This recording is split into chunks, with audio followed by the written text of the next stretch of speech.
थांबा, एक छोटा प्रश्न. तुम्ही चालताना कधी हात शरीराच्या विरुद्ध बाजूला जातो हे लक्षात घेतलं का? बहुतेक नाही. पण तुमचा मेंदू मात्र प्रत्येक वेळी ते करत असतो. या आठवड्यात आम्ही रेडियंट ब्रेन डान्स थेरपी मध्ये एकच गोष्ट शिकली, क्रॉस मुवमेंट. उजवा हात डावीकडे, डावा हात उजवीकडे, पाय क्रॉस, शरीर तालात. हे फक्त डान्स नाही.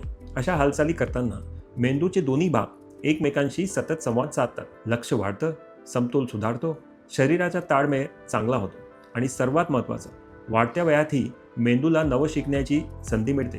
म्हणूनच आमच्याकडे प्रत्येक स्टेपचा एक न्यूरोलॉजिकल उद्देश असतो, कारण प्रत्येक हालचाल ही मेंदूसाठी एक व्यायाम असते. तर आजच घरी एक गोष्ट करून बघा.